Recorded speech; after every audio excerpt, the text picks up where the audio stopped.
Now, talking about coming back, circling back to HVAC, there's been a lot of changes going on in the industry. And some of those changes are very important, especially if you consider like the trade, the industry as a whole, and particularly women.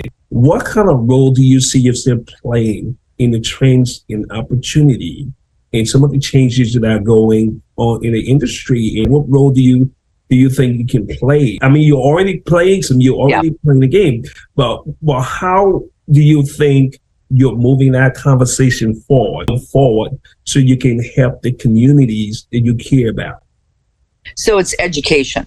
And I think that's the number one thing. And being in Women in HVACR and all the different service organizations, we are able to draw from speakers, education, presenters. So I'm thinking already, I would like to bring one of the distributors that I work with to one of my local meetings where it's the county and the city, and let them kind of run through a presentation on, some of the new refrigerants and some of the different things that are hitting us now. Seattle's a little bit unique because, they're trying to shut us down on gas piping, which I'm fighting against it on a regular basis. But I think there's ways we can educate some of our local community members and through our buildings and trades association on what's taking place, what's going on. So that's how I see I can move the ball forward. About 3 weeks ago, I was down in Olympia, which is our state capital, and I'm a member of the Builders Association. It's called BIAW. So it's the Builders Association. They work on a national level and they work on a state level. And so I went in to help on a focus group. So we sat there for 4 hours talking about what we thought their priorities should be, how we can work with that.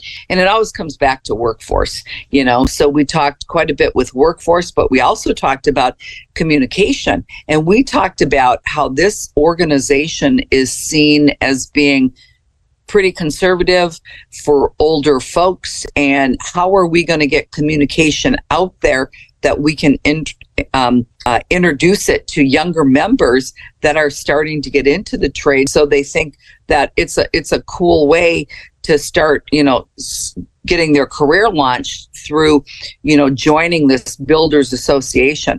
So to me, again, it's education. I will be the president of the Builders Association in my local area next year. So I'm already anticipating to start going to some of those legislative meetings where we talk with our different constituents, but we also are talking to our legislators, our senators, about what's going on, because that's the only way we can make a change.